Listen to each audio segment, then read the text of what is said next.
Nous allons ouvrir la parole de Dieu dans le chapitre 5 de l'Épître aux Galates. Ça va être une lecture assez courte. Nous reprenons le texte où nous l'avons laissé la dernière fois. Galates chapitre 5, versets 15 à 18.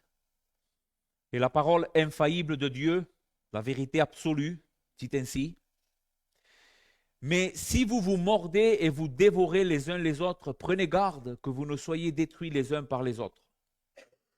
Je dis donc, marchez selon l'esprit et vous n'accomplirez pas les désirs de la chair.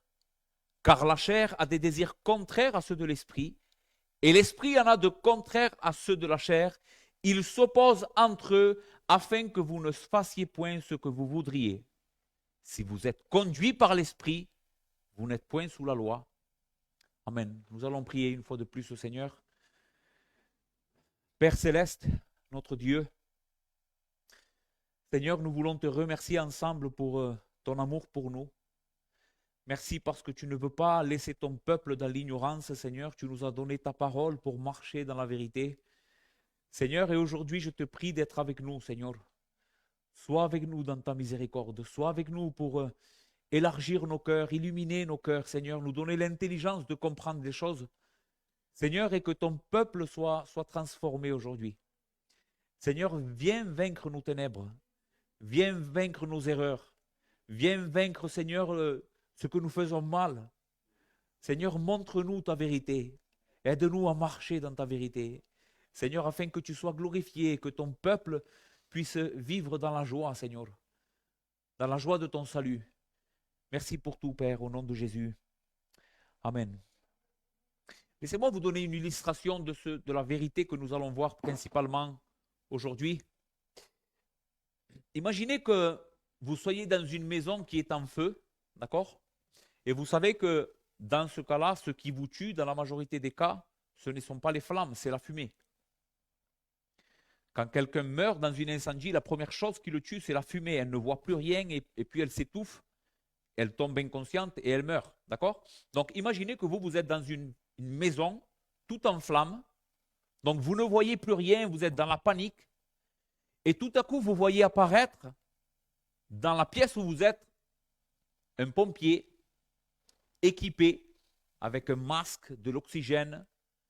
Lui arrive à voir, lui arrive à respirer et il vous prend la main, il vous dit voilà, pour sortir d'ici et sauver ta vie, il va falloir que tu fasses exactement ce que je vais te dire. Il va falloir que tu me suives de près. C'est moi qui va te conduire dehors. Toi, tu vas être incapable de voir où tu vas marcher, mais moi, je vois. Moi, je vais te sortir d'ici, je vais éviter les pièges et je vais arriver à te mener à bon port. D'accord? Eh bien, c'est ce que fait l'Esprit de Dieu dans nos vies en ce moment.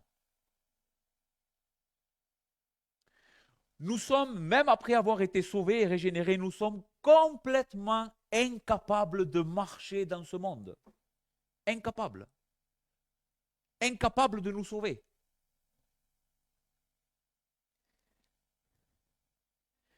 Pose-toi cette question. Quelle est ta relation avec l'Esprit de Dieu? Ou quelle place occupe la vie de l'Esprit dans ta vie chrétienne? Quelle place elle occupe? C'est quoi ta relation avec l'Esprit de Dieu? Vous savez qu'il y a une très mauvaise compréhension de qu'est-ce que c'est la sanctification. Quand on parle de la sanctification, on est en train de parler de l'œuvre que Dieu fait dans le salut où il nous libère de la puissance du péché. Nous avons été sauvés de la culpabilité du péché. C'est ce que nous avons vu jusqu'à maintenant dans l'Épître aux Galates où Dieu nous a justifiés. Ça veut dire que maintenant, par la foi en Jésus, nous ne sommes plus condamnables. Il n'y a plus de condamnation pour nous puisque nous avons été justifiés par le Fils, par son œuvre expiatoire. Mais maintenant, une fois que nous avons été sauvés, régénérés et justifiés, Dieu nous continue à nous sauver. Et cette œuvre de salut, c'est la sanctification.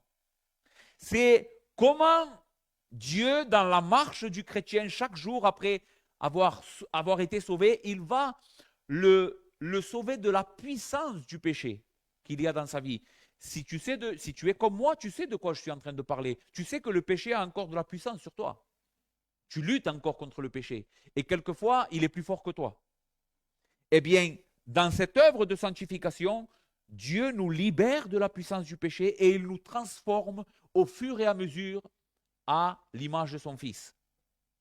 Finalement, un jour, il nous sauvera complètement de la présence du péché lors de la glorification. Lorsque Christ viendra, nous serons sauvés complètement du péché parce que nous allons être transformés et plus rien à voir avec le péché. Donc, en d'autres mots, qu'est-ce que je suis en train de dire? Le salut est quelque chose que Dieu fait du début à la fin. Même aujourd'hui, dans ta vie chrétienne, tu es en train d'être sauvé. C'est pour ça que la Bible parle du salut dans le passé. Il nous a sauvés. Des fois, tu trouves des textes où le salut, c'est au présent. Il est en train de nous sauver. Et des fois, la Bible parle du salut comme quelque chose dans le futur. Il nous sauvera. Parce que c'est effectivement ce que Dieu fait. Il nous sauve complètement du péché. Le problème, c'est que dans notre lutte contre le péché, on croit qu'on a été sauvé, régénéré, justifié, mais maintenant, cela dépend de moi. Et nous ne comptons plus, même si on connaît certaines vérités, on ne compte plus sur l'aide de Dieu pour la sanctification. Et c'est quelque chose de grave parce que cela ne fonctionne pas. D'accord? Et c'est ce que je veux aujourd'hui vous enseigner principalement. Si on comprend cette leçon aujourd'hui que Dieu va nous donner, vraiment, on va voir des grands changements dans chacun d'entre vous. De grands changements. Écoutez ce qu'un homme de Dieu dira à ce sujet. C'est John Owen. Seul le Saint-Esprit est compétent pour faire cette œuvre, la sanctification. Toutes les formes et tous les moyens pour accomplir cette œuvre n'auront aucune efficacité sans l'aide de l'Esprit dans nos vies. Seul le Saint-Esprit a été doté et est capable de te libérer de la puissance du péché. Et tous les efforts que tu vas faire pour, même si ces efforts-là sont bien fondés, tu veux le faire parce que tu sais que tu dois le faire, mais tous ces efforts n'auront aucun effet dans ta vie, à moins que tu le fasses dans la dépendance et la foi dans la puissance du Saint-Esprit. Il dira, les croyants, le Saint-Esprit agit dans les croyants selon son bon plaisir. Et ici, je veux que tu comprennes ça. Selon son bon plaisir. C'est lui qui dirige et forme cette œuvre en eux. Je sais que vous savez que le salut est une œuvre souveraine. On ne peut pas déclencher le salut. C'est Dieu qui donne le salut à qui il veut, quand il veut et comme il veut. Tu ne peux pas forcer Dieu à te sauver. Le salut, ce n'est pas que tu appuies sur 4 boutons, tu lèves ta main, tu fais la prière du pécheur et Dieu te régénère. Ce n'est pas vrai. La Bible n'enseigne pas ça. Le salut, est dans la main de l'Éternel. C'est lui qui sauve. D'accord? Eh bien, c'est la même chose pour la sanctification. Ce n'est pas en faisant ça que je vais vaincre mon péché. Cela dépend de Dieu. Comprends ce que je suis en train de dire. Cela dépend de lui. Tu es complètement dans sa main. Et c'est dans la mesure où tu comprends cette vérité que tu vas vaincre ton péché, que tu vas laisser la place à l'Esprit pour faire cette œuvre dans ta vie. On va diviser notre passage en 3 sections. Aujourd'hui, j'ai 3 vérités à vous montrer. Le danger de la vie sans l'Esprit, premièrement. Deuxièmement, Dieu nous commande de marcher dans l'Esprit car l'Esprit triomphe de la chair. Troisièmement, que veut dire et comment marcher dans l'Esprit. D'accord? Je vais essayer d'être le plus simple possible. D'accord? Je vais essayer d'être le plus clair possible, le plus simple possible, essayer d'employer les paroles les plus simples possibles parce que je veux absolument que vous compreniez cette vérité. Ok. Le danger de la vie sans l'Esprit. Qu'est-ce qui se passe quand nous vivons une vie sans la puissance de l'Esprit de Dieu? Eh bien, nous nous retrouvons dans la situation des Galates. Qu'est-ce qui se passait dans l'église aux Galates? Vous vous souvenez des faux docteurs? Je ne vais pas reprendre au début, mais des faux docteurs étaient en train d'enseigner un faux évangile. Un évangile qu'à un moment donné, Paul dira, vous êtes déchus de Christ, vous êtes séparés de lui.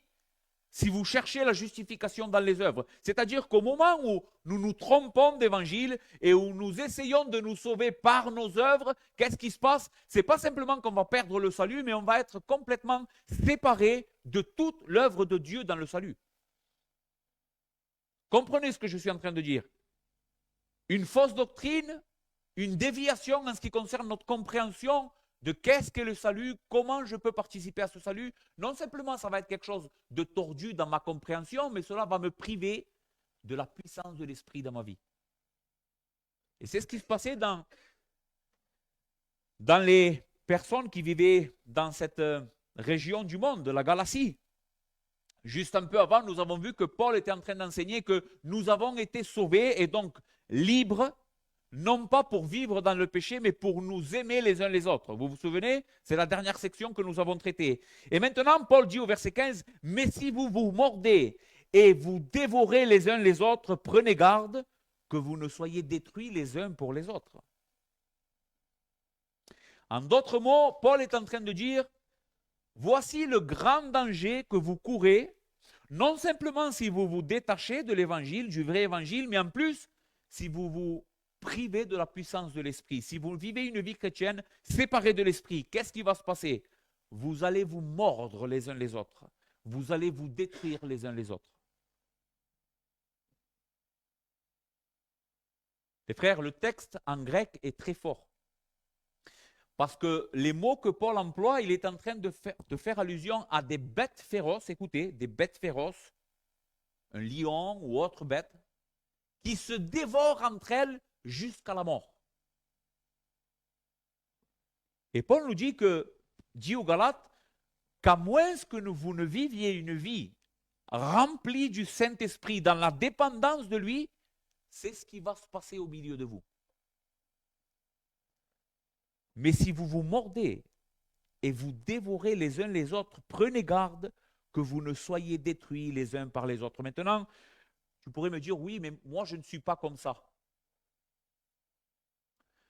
Je ne suis pas une personne mauvaise, j'essaye de faire le bien. Eh bien, c'est parce que tu ne connais pas qui tu es réellement. Parce que par nature, écoute bien, ta nature, ce que tu es, livré à toi-même, sans le Saint-Esprit, ce que fait ta nature, ce que produit ta nature, premièrement, nous allons le voir dans d'autres prédications un peu plus loin, c'est qu'elle produit les fruits de la chair, qui en réalité ne sont rien d'autre qu'un esprit contraire à tout ce que Dieu est. Et oui, tu vas être quelqu'un qui va être mauvais. Oui, tu vas être quelqu'un qui va chercher les problèmes avec d'autres personnes. Oui, tu vas être quelqu'un qui va calomnier. Oui, tu vas être quelqu'un qui va avoir de la convoitise dans ton cœur. Tout ça va naître dans toi. C'est comme un arbre qui ne peut pas empêcher de produire du fruit, n'est-ce pas? Essaye d'empêcher un pommier de produire des pommes. Essaye. La seule manière que tu as d'empêcher un pommier de produire des pommes, c'est de le couper. Écoutez ce que Paul dit aux Corinthiens, dans le chapitre 3, 1 Corinthiens chapitre 3, verset 1 à 3. Pour moi, frères, ce n'est pas comme à des hommes spirituels que je puis vous parler, mais comme à des hommes charnels, comme à des enfants en Christ. Je vous ai donné du lait et non de la nourriture solide, car vous ne pouviez pas la supporter et vous ne le pouvez pas même à présent, parce que vous êtes encore charnel. Et écoutez maintenant, quelle est la conséquence d'être quelqu'un de charnel? En effet, puisqu'il y a parmi vous de la jalousie et des disputes, n'êtes-vous charnel et ne marchez-vous pas selon l'homme? Vous voyez? Paul parle ici de la nature pécheresse qui se révèle au travers des disputes, de la jalousie et des querelles, comme étant le fruit d'une vie qui marche dans la chair. N'êtes-vous pas charnel puisqu'il y a parmi vous de la jalousie? Vous voyez? Charnel égale jalousie, dispute, convoitise, péché. Et ce n'est pas le seul endroit où nous trouvons cela dans les Écritures. Écoutez dans Jacques chapitre 4, versets 1 à 3. Jacques dira, d'où viennent les luttes? Et d'où viennent les querelles parmi vous? N'est-ce pas de vos passions qui combattent dans vos membres? Vous convoitez et vous ne possédez pas. Et vous êtes meurtriers et envieux et vous ne pouvez obtenir. Vous avez des querelles et des luttes et vous ne possédez pas parce que vous ne demandez pas. Vous ne demandez et vous ne recevez pas parce que vous demandez mal dans le but de satisfaire vos passions. Encore une fois, ce texte est assez clair. D'où viennent les luttes? D'où viennent les querelles? D'où viennent les animosités? Comment est-ce possible que mon cœur arrive à produire toutes ces choses? Eh bien, c'est parce que ma nature charnelle n'est pas en train d'être dominée par la puissance du Saint-Esprit. Et si je reste comme ça, eh bien, prenez garde que vous ne soyez détruits, que vous ne vous dévoriez les uns les autres. Les frères, vraiment, saisissons-nous l'importance de cette vérité aujourd'hui? Est-ce qu'on comprend ce que le Seigneur est en train de nous dire? Écoutez, si tu ne prends pas la résolution ce matin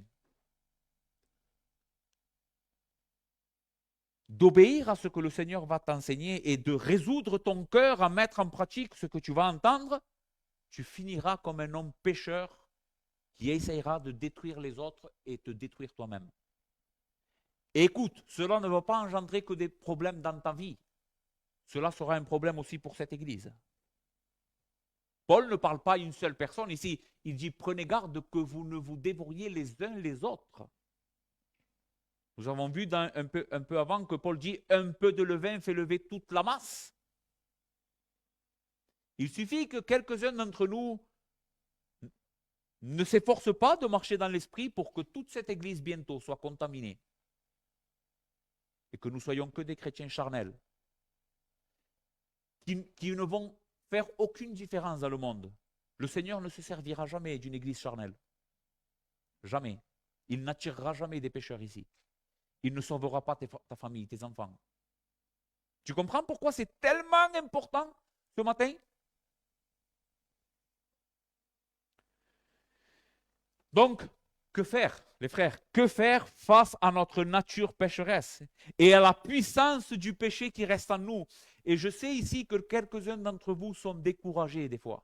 Je le sais. Je le sais et je remercie le Seigneur pour m'avoir conduit à ce passage. J'espère qu'aujourd'hui le Seigneur va débloquer la situation. Je sais que quelques-uns d'entre vous luttent contre des péchés, sont constamment en déroute contre des péchés. Ils se demandent vraiment, je suis sauvé? Mais parce que je me doute, j'ai des doutes que vous ne connaissez pas cette vérité, mais que le Seigneur va vous sauver aujourd'hui. Que faire, les frères? Que faire face à cette situation? Notre deuxième point. Dieu nous commande de marcher dans l'esprit, car l'esprit triomphe de la chair. Quel espoir! Quel espoir! Nous ne sommes pas seuls. Nous ne sommes pas livrés à nous-mêmes. Ce n'est pas toi qui vas vaincre le péché, c'est Dieu qui va le faire pour toi. C'est le Seigneur. Écoutez le verset 16. Je dis donc, marchez selon l'esprit et vous n'accomplirez pas les désirs de la chair. J'ai mis ici le verset dans la version Semeur parce que je veux que vous compreniez vraiment ce que Paul est en train de dire. Ce qu'il est en train de dire, Paul, c'est que la conséquence de marcher dans l'esprit, c'est que nous n'allons pas accomplir les désirs de la chair. Écoutez comment le dit la version Semeur. Je vous dis donc ceci, laissez le Saint-Esprit diriger votre vie et vous n'obéirez pas aux désirs qui animent l'homme livré à lui-même. Laissez le Saint-Esprit diriger, contrôler votre vie et le résultat de ça, c'est que la chair va perdre toute puissance. Bien sûr, il va y avoir encore une lutte, mais elle ne va pas vous faire ce qu'elle vous fait aujourd'hui.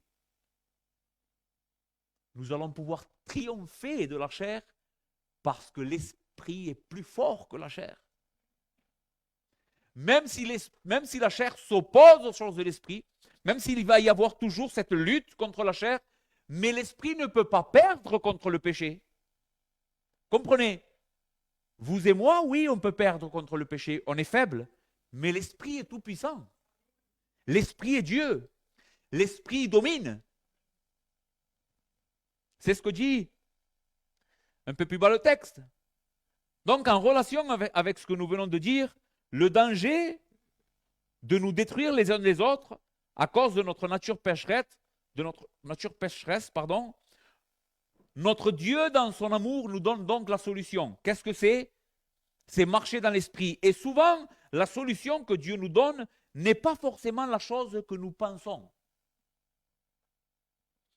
Souvent, on pense que le problème pour résoudre ma marche chrétienne, on a du mal à comprendre vraiment ce que Dieu veut. Jusqu'à maintenant, j'ai commis cette erreur moi aussi peut-être. Et peut-être c'est ton cas aussi. Nous allons voir un peu plus bas que j'arrête de faire ça, je ne vais plus faire ça, je vais me résoudre. Seigneur, je te promets de ne plus le faire. Ça ne peut pas tenir.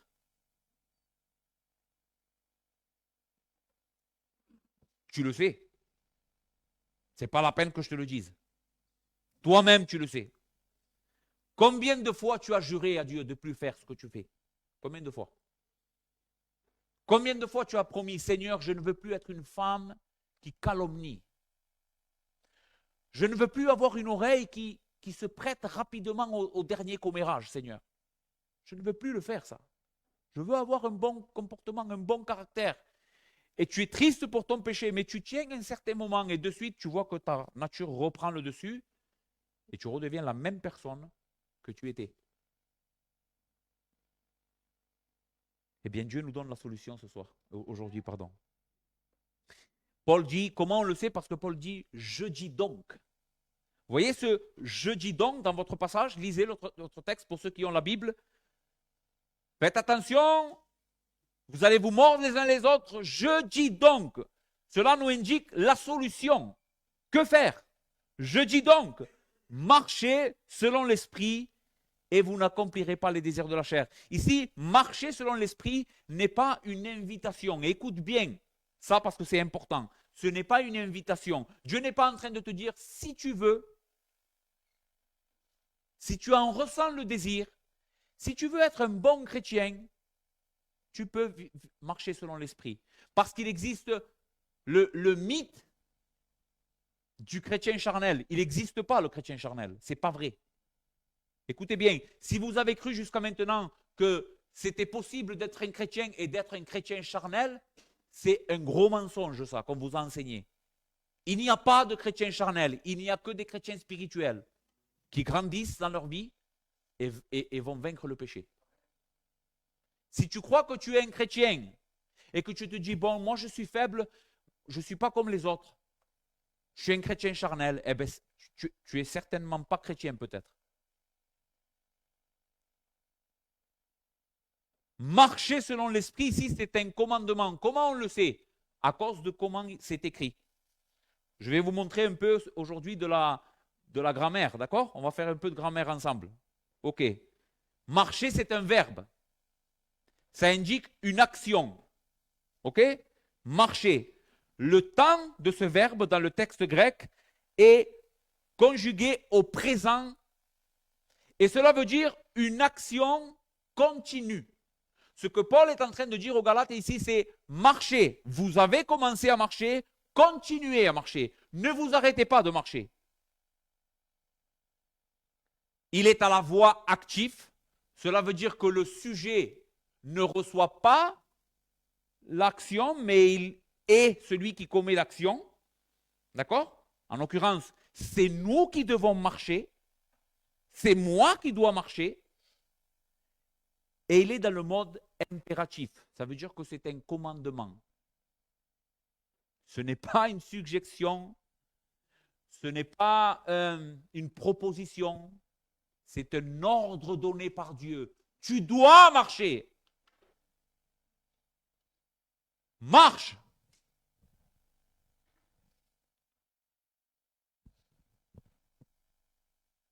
Que veut dire cela, marcher dans l'esprit? Cela veut dire que nous devons être conduits par l'esprit, gouvernés par l'esprit. Et je veux parler aujourd'hui comme un pentecôtiste. Je crois dans l'œuvre du Saint-Esprit.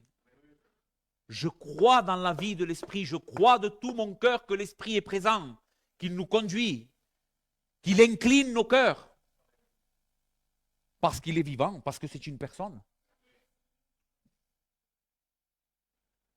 C'est ce que veut dire la Bible quand elle dit marcher dans l'esprit. Laissez-vous conduire, laissez-vous gouverner par la personne du Saint-Esprit. Dans le verset 18, ici il nous dit marcher selon l'esprit, et le verset 18 c'est un synonyme, il dit si vous êtes conduit par l'esprit. Vous voyez? C'est un synonyme. Marcher dans l'esprit et être conduit par l'esprit, c'est la même chose. En d'autres mots, laissez le Saint-Esprit diriger vos vies. Je me souviens d'un exemple que David Vaughan avait donné une fois qu'il était venu prêcher dans notre église et je crois que ça a été la meilleure prédication que j'ai écoutée de toute ma vie sur l'œuvre du Saint-Esprit. Et il avait donné l'exemple, qu'est-ce que cela veut dire de se laisser conduire par l'Esprit? Il avait donné l'exemple d'un couple qui danse. Vous savez, quand un couple danse, des danses qu'on doit danser à deux, de la valse par exemple, c'est impossible que les deux veuillent conduire. C'est l'homme qui doit conduire. Parce que si les deux veulent conduire, alors la danse va mal se passer. Il faut qu'un des deux partenaires se laisse conduire, se laisse entraîner. Cela ne veut pas dire qu'il est passif dans la danse. Il bouge lui aussi. Il est là. D'accord? Mais il est conduit. Il se laisse conduire. C'est ce que Paul est en train de nous dire. Laissez-vous conduire par l'Esprit. Laissez l'Esprit Saint vous mener, vous diriger, vous contrôler, vous amener où il veut vous amener. On va en voir un peu plus loin de ce que cela veut dire avec un peu plus de détails, mais jusqu'à maintenant, c'est ce que vous devez comprendre, d'accord? Laissez-vous conduire par l'Esprit. Pourquoi? Notre texte, encore une fois, répond. Regardez votre texte. Car, vous le voyez, le verset 17, commence par le mot car. Pourquoi devrions-nous nous laisser conduire par l'Esprit? Car la chair a des désirs contraires à ceux de l'Esprit, et l'Esprit en a de contraires à ceux de la chair. Ils s'opposent entre eux afin que vous ne fassiez point ce que vous voudriez. J'avais très mal compris jusqu'à maintenant ce verset. Vraiment, même si je le passais comme ça, après l'avoir médité, je le comprends beaucoup mieux maintenant. Ce que Paul est en train de dire ici, c'est que ce n'est pas qu'il y a une lutte d'égal à égal entre la chair et l'esprit. Ce n'est pas ça. Même si le texte parle de la lutte. Mais ce que Paul est en train de dire, c'est qu'il y a une bataille entre l'esprit et la chair. Mais il faut savoir que dans cette bataille, l'esprit triomphe. L'esprit triomphe. Marchez dans l'esprit et vous n'accomplirez pas les désirs de la chair. Car la chair a des désirs contraires à ceux de l'esprit et l'esprit en a de contraires à ceux de la chair. Ils s'opposent entre eux afin que vous ne fassiez point ce que vous voudriez. Donc le car nous donne pour quelle raison, quelle est la bonne nouvelle, pourquoi nous pouvons marcher dans l'esprit, pourquoi cela est important, parce que l'esprit s'oppose à la chair et il triomphe sur elle. Il nous donne la victoire sur nos péchés. J'insiste les frères parce que je ne veux pas vous laisser croire que ce que je suis en train de dire ce matin, c'est que vous n'allez plus jamais expérimenter une lutte contre la chair. Ce n'est pas ce que le texte est en train de dire. Mais le texte est en train de dire que si vous obéissez, vous allez avoir la victoire. Vous allez grandir dans cette victoire. Des victoires importantes. Des victoires importantes. Vos péchés, ceux que vous avez du mal. Écoute, ces péchés avec lesquels tu as tellement de mal, qui triomphent tout le temps sur toi, tu peux les vaincre. Il y a de l'espoir. L'Esprit de Dieu Tout-Puissant va soumettre ces péchés et tu vas marcher dessus. L'esprit triomphe toujours de la chair. Les frères, là, écoutez bien, là où l'esprit règne, il annule et mortifie les désirs de la chair. Il produit en nous le fruit de l'esprit. Je vous ai parlé tout à l'heure d'un arbre qui produit du fruit, n'est-ce pas? Il est impossible à notre nature, livrée à nous-mêmes, de produire la sainteté. Mais il faut que tu saches qu'à partir du moment où tu as été régénéré, tu as été sauvé. Tu as été sauvé du péché. L'Esprit de Dieu est venu vivre en toi. Et quand l'Esprit règne dans une personne, ce qu'il produit, c'est le fruit de l'Esprit. Plus tard, nous allons voir qu'est-ce que c'est le fruit de l'Esprit en comparaison avec le fruit de la chair. Mais je veux que tu comprennes ça. Là où l'Esprit est en train de faire pousser le fruit, c'est impossible qu'en même temps il y ait du fruit de la chair. Par exemple, si l'Esprit est en train de faire grandir en toi la patience, c'est impossible qu'en même temps tu sois quelqu'un d'impatient. Tu comprends? Si l'Esprit est en train de faire grandir en toi un esprit de self-control, de dominio proprio, comment se dit en français? De maîtrise de soi, merci. Si l'Esprit est en train de faire grandir en toi la maîtrise de soi, c'est impossible que tu vas être un homme, une femme qui s'emporte rapidement. Parce que si le fruit fait grandir ça en toi, en même temps, le reste va diminuer. Et bientôt disparaître. Donc nous avons vu pourquoi. Pourquoi nous devons marcher dans l'Esprit?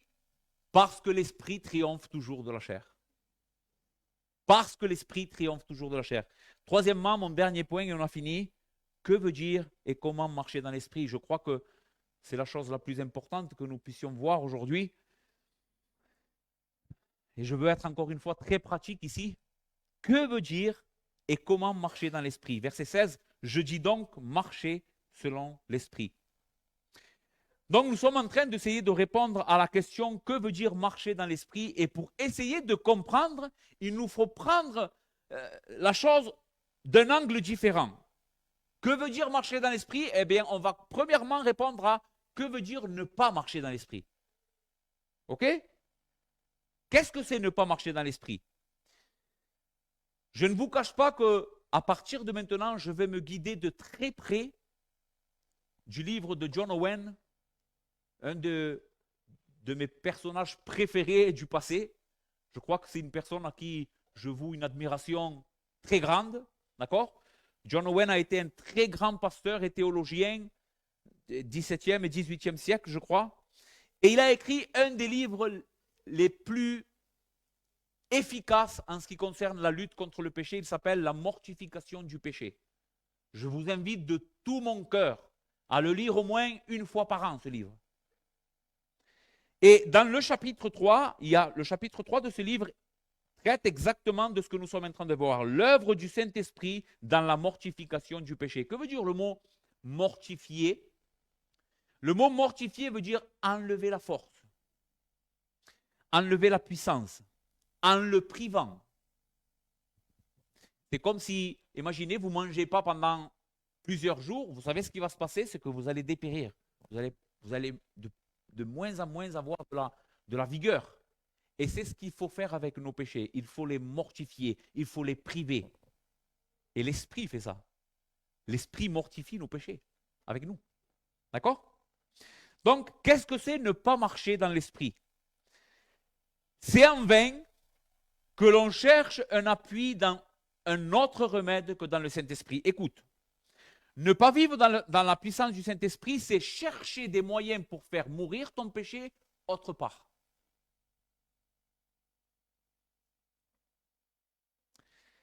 Et nous avons de nombreux exemples de cela dans la vie courante et même dans l'histoire de l'Église. L'Église catholique, par exemple, les moines catholiques particulièrement, vous savez qu'ils ont une vie très austère. Ils s'habillent avec une sorte d'habits qui sont très mal à l'aise. Je sais qu'à l'époque, je ne sais pas si c'est toujours le cas, mais à l'époque du Moyen-Âge, ils portaient des habits qui grattaient, qui n'étaient pas confortables. Et vous savez pourquoi ils faisaient ça? Pour faire mourir le péché. Ils vivaient une vie austère, ils se retiraient dans des endroits tout seuls, et là, ils jeûnaient, ou ils jeûnent encore. Ils sont même arrivés jusqu'à de la violence physique. Martin Luther, le grand réformateur, quand vous lisez un peu son histoire, raconte Comment avant de découvrir la gloire de l'évangile et de la justification par la foi, que ce n'est pas à cause de mes œuvres et que moi je me mortifie, que je suis sauvé, mais à cause de Christ, et que lui a été mort pour moi. Avant de découvrir ça, il était un moine augustin. Et vous savez ce qu'il faisait? Il dormait dans la neige. Il se flagellait pour faire mourir son péché. Et ceci est une grande erreur. Cela ne fait pas mourir le péché. Se retirer dans un monastère tout seul ne va pas faire de toi une personne plus sainte. Maintenant, on parle ici des catholiques, des moines catholiques romains. Mais que dire de certains évangéliques qui, à cause de leur rigueur à ce qu'ils font, croient qu'ils vont faire mourir le péché? Je vais arrêter de faire ça, je vais arrêter de faire ça. Bon, j'ai pris souvent l'exemple du short pendant cette série de prédications, mais je vais le redonner. Je ne vais pas mettre de short pour aller à la plage. Et ils croient que ça va faire mourir la convoitise dans leur cœur.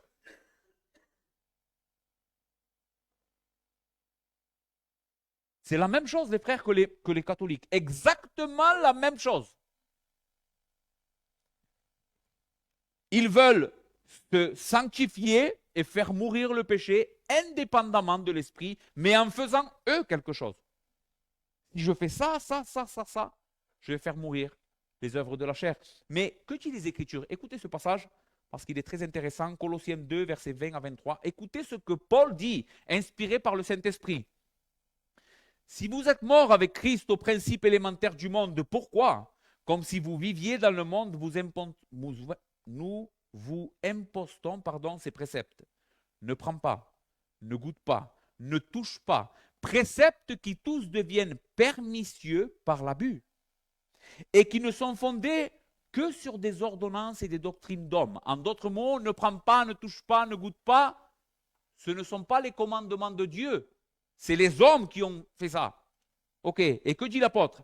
Ils ont à la vérité une apparence de sagesse, en ce qu'ils indiquent un culte volontaire de l'humilité et le mépris du corps. Mais cela est sans valeur réelle et ne sert qu'à satisfaire la chair. C'est incroyable. En d'autres mots, ceux qui se vouent à ces choses-là sont en train de satisfaire en réalité la nature pécheresse. Vous savez pourquoi? Parce qu'ils deviennent tellement orgueilleux. Moi, je suis comme ça. Moi, je ne fais pas ça. Je te rends grâce, Seigneur, que tu ne m'as pas fait comme ce publicain. Je donne ma dîme. Je jeûne 3 fois par jour ou 3 fois par semaine, je ne me souviens pas ce qu'il dit le texte. Et l'autre, il se tapait la poitrine en disant, Seigneur, aie pitié de moi, pécheur. Et Jésus dira, je vous le dis en vérité, c'est le publicain qui est descendu chez lui justifié.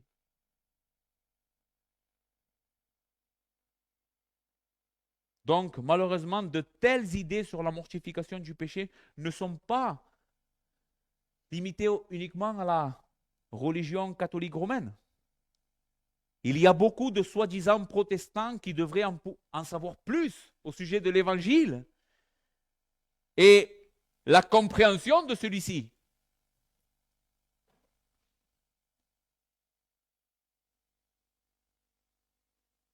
Car en réalité, leur manière de chercher la sanctification ne dépend, écoutez bien, en aucune façon de Christ et de son esprit.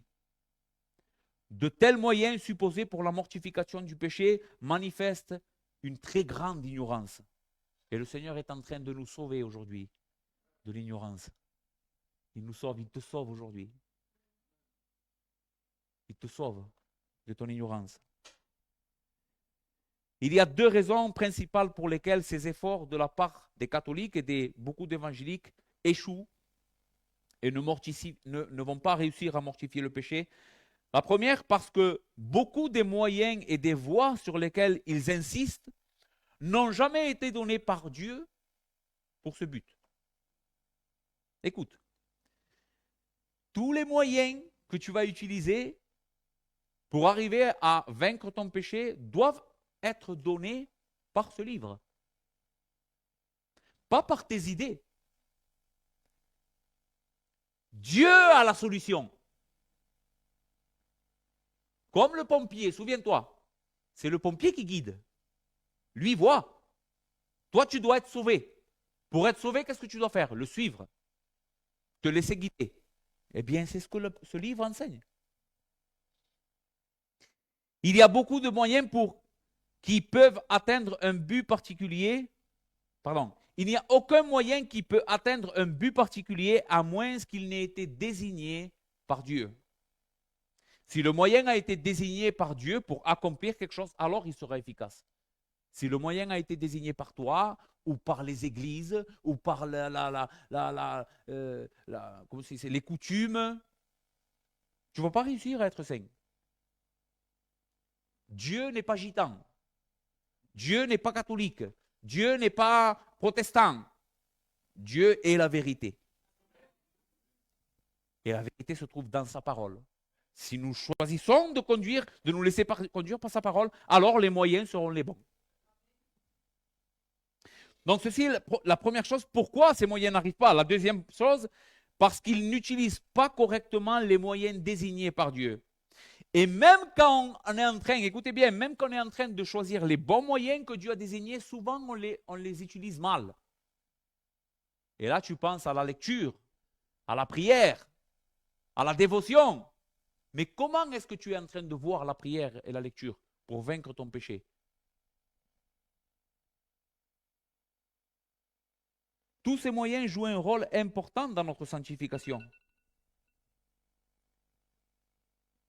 Et la lutte contre le péché, à la condition qu'il soit subordonné, écoute, subordonné, c'est-à-dire en dessous, dépendant de l'esprit et de la foi. Ça ne sert à rien de lire 3 heures ta Bible si tu n'es pas en train de le faire dans un esprit de foi et de dépendance. Tu n'en tireras aucun bénéfice. Ça ne fera rien. Ça ne sert à rien de prier toute la journée si ta prière n'est pas faite dans un cœur humble. Écoute, un mendiant, c'est ça la prière, un mendiant. Être quelqu'un en prière, c'est être un mendiant qui tend la main. Seigneur, donne, ou je péris. Mais quand nous allons à la prière juste comme une habitude et pour avoir des choses, je vais prier 3 heures et je vais être plus saint, eh bien ça ne fonctionne pas. Parce que nous sommes en train de le faire dans la puissance de la chair. Donc même avec les moyens corrects que Dieu a désignés, on peut arriver à ne pas les utiliser correctement. La mortification du péché est l'œuvre du Saint-Esprit. C'est lui qui le fait. C'est lui. Et c'est ce que nous allons voir maintenant. Pourquoi disons-nous cela? Pour 2 raisons. Écoute, et là je suis au cœur du message. Dieu a promis dans sa parole de te donner le Saint-Esprit pour te sanctifier. Ce n'est pas quelque chose que tu dois arracher de la main de Dieu. Ce n'est pas quelque chose que Dieu n'avait pas pensé à ça et que toi tu en as besoin et que tu lui demandes.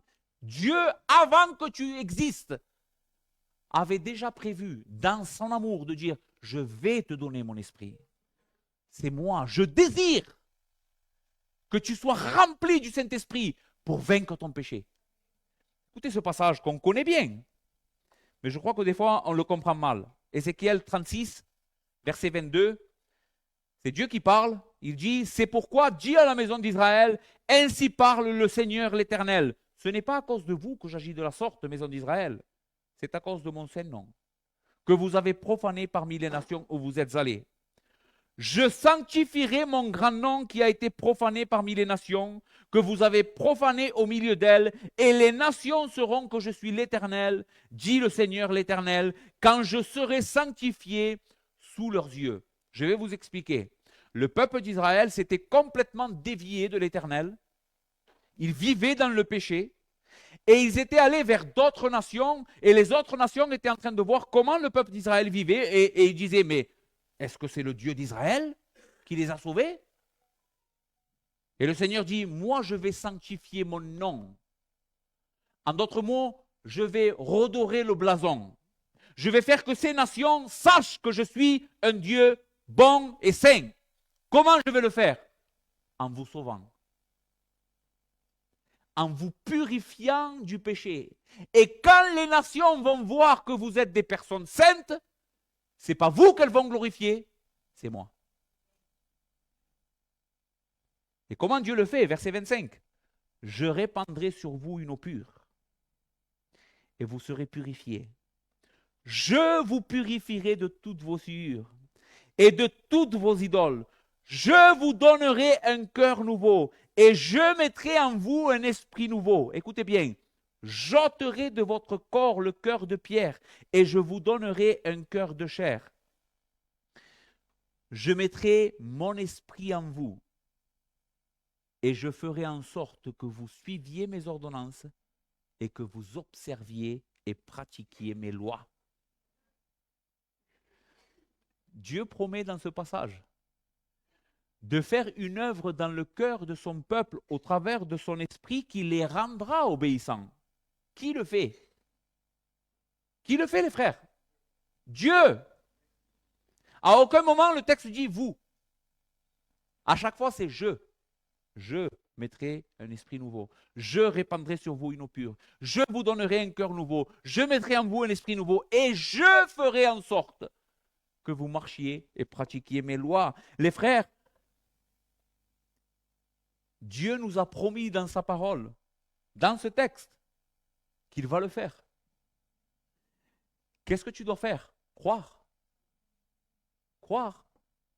Croire que Dieu veut te sauver de la puissance de ton péché. Deuxièmement, toute mortification du péché nous vient comme un don de Christ. Et tout don de Christ nous vient par l'Esprit du Christ. Sans Christ, nous ne pouvons rien faire. Ce que Owen veut faire ici, c'est qu'il veut rattacher l'œuvre de l'Esprit dans nos vies pour faire mourir le péché avec la personne de Jésus-Christ et son œuvre. Parce que tout est dû à lui. Tout ce que tu as dans ta vie, c'est à cause de Christ. C'est à cause de son amour pour toi. C'est à cause de ses souffrances pour toi. C'est parce qu'il t'aime et il a donné sa vie en sacrifice pour te sauver. Comment est-ce que nous le savons? Premièrement, écoutez ce passage. Qu'est-ce que Jésus? Qu'est-ce qu'il est? Vous savez que Francio l'a dit vendredi, que veut dire Jésus? La parole, le nom Jésus, que veut dire Francio? Sauveur. Mais sauveur de quoi? De quoi Jésus nous sauve? Écoutez, voici l'annonce que l'ange fera à Joseph avant que Jésus naisse de Marie. Il va lui dire, dans Matthieu chapitre 1, versets 20 à 21, « Comme il y pensait, voici un ange du Seigneur lui apparut en songe et dit, « Joseph, fils de David, ne crains pas de prendre avec toi Marie, ta femme, car l'enfant qu'elle a conçu vient du Saint-Esprit. Elle enfantera un fils et tu lui donneras le nom de Jésus. » C'est lui, écoute, c'est lui qui sauvera son peuple de son péché. C'est Jésus qui sauve du péché. Ce n'est pas toi qui te sauves de ton péché. Sinon, tu n'as pas besoin de lui. C'est Jésus. Il est né pour sauver les pécheurs. Et dans Jean 15, le texte que notre frère a lu, « Demeurez en moi et je demeurerai en vous. Comme le serment ne peut de lui-même porter du fruit s'il ne demeure attaché au cep, ainsi, vous ne le pouvez pas non plus si vous ne demeurez en moi.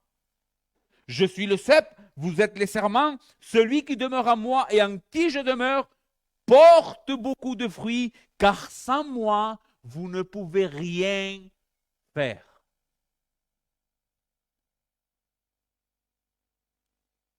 Est-ce que ta compréhension de la sanctification est en train de changer? Les frères, vraiment, je vous pose la question. Est-ce que c'est en train de changer dans votre esprit? Vous voyez la dépendance de Christ et de son esprit pour vaincre le péché? Le Seigneur Jésus a été exalté comme prince et sauveur pour donner la repentance à son peuple. Et notre mortification du péché n'est pas une petite part de cette repentance. Il nous donne son esprit pour que nous nous repentions de nos péchés et nous puissions grandir. Je sais que j'ai pris quand même pas mal de temps, j'ai encore d'autres choses à dire, mais écoutez, je vais finir, d'accord? Ce que j'ai voulu vous dire aujourd'hui, c'est que l'esprit est celui qui vainc nos péchés. Et il triomphe tout le temps. Maintenant, quelle est notre part de responsabilité dans tout cela? Que devons-nous faire? Comment ça marche la souveraineté de Dieu et la responsabilité humaine? Est-ce que parce que c'est l'Esprit qui fait mourir le péché, tu ne dois rien faire? Non. Le texte a bien dit marcher. Et c'est un commandement, n'est-ce pas? C'est toi qui dois marcher. Donc tu dois aujourd'hui te lever et prendre la décision de vivre une vie complètement sous la puissance du Saint-Esprit. Comment le faire? Commence par prier. Ce n'est pas une petite chose. Commence par demander cela tous les jours. Seigneur, donne-moi aujourd'hui. Donne-moi aujourd'hui, je t'en supplie. Donne-moi de ton esprit. Fais-moi vivre dans la puissance de l'esprit. Je veux que mon cœur soit brûlant pour Christ. Je veux aimer Christ, je veux aimer ta loi, je veux haïr mon péché, je veux avoir mon péché en horreur. Parce que c'est ce que l'Esprit fait. L'Esprit, vous savez ce qu'il fait? Il va pencher nos cœurs vers Christ. De manière qu'on ne va pas forcer. On va aimer. On va aimer la sainteté. Prier comme un mendiant. Ça doit être la première prière de ta journée. Seigneur, aujourd'hui, je veux vivre une vie dans la puissance de ton esprit. Fais-le, s'il te plaît. Remplis-moi de ton esprit. Deuxièmement, crois les promesses de Dieu. Écoute ce que Jésus dira dans Luc. Quel est parmi vous le père qui donnera une pierre à son fils s'il lui demande du pain? Ou s'il demande un poisson, lui donnera-t-il un serpent au lieu d'un poisson? Ou s'il lui demande un œuf, lui donnera-t-il un scorpion? Si donc méchant comme vous l'êtes, vous savez donner de bonnes choses à vos enfants, à combien plus forte raison le Père céleste donnera-t-il le Saint-Esprit à ceux qui lui demandent? Qui d'entre nous ici, si son fils vient le voir, il lui dit, donne-moi un morceau de pain, papa, j'ai faim. Il prendrait une pierre et lui dit, tiens, mange ça. Qui d'entre nous ferait ça? Personne, n'est-ce pas? Eh bien, Jésus dit ici, à combien plus forte raison, si vous êtes méchant et vous êtes incapable de faire ça, à combien plus forte raison le Père céleste, le Père de gloire, donnera le Saint-Esprit à ceux qui lui demandent. Comment est-ce possible que nous doutons de ça?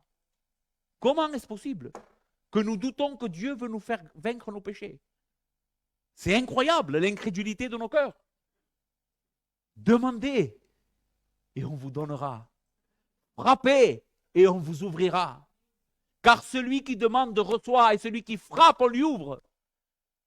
Et un cœur comme ça, va à Dieu, frappe le ciel, jusqu'à ce que tu reçoives. Jusqu'à ce que tu reçoives la puissance d'en haut qui va transformer ta vie.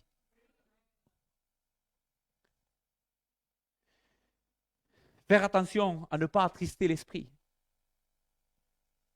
Tu as l'Esprit de Dieu dans ta vie. Mais fais attention, il est une personne sainte. Il voit tout ce que tu vois. Il écoute tout ce que tu écoutes. Il entend toutes tes paroles. Il voit toutes tes pensées. Et il s'attriste. Il s'attriste. Et tu sais ce qu'il fait quand il s'attriste? Quand il s'attriste, je ne veux pas parler de lui, c'est un roi. Mais quand il s'attriste, il réduit son influence en nous.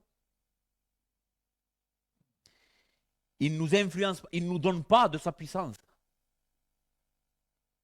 Ça doit être la première personne, entre autres, pour qui tu dois vouloir vivre la sainteté et t'éloigner du péché le plus possible. Parce qu'il est là. Dieu est là. Tu imagines cela? Dieu est là constamment avec toi. Ne l'attriste pas. Et finalement, utilise les moyens de grâce. Utilise la prière. Utilise la lecture de la Bible. Utilise la communion des saints. Utilise la Sainte Seine. Pas pour une fin en soi. Ne lis pas la Bible pour lire la Bible. Ne prends pas la Sainte Seine pour prendre la Sainte Seine. Que la Sainte Seine soit un moyen de te rapprocher de Dieu. Que la Bible soit un moyen de connaître celui qui t'a sauvé. Cherche-le lui. Dans la prière, cherche-le lui. Dis au Seigneur, Seigneur, si je ne t'ai pas toi, je n'ai rien. Je n'ai rien. Si nous faisons ça, les frères, nos vies vont être transformées. J'en suis parfait, vraiment, j'en suis convaincu. Nos vies vont être transformées. Et ce monde va être transformé par notre Église. Amen.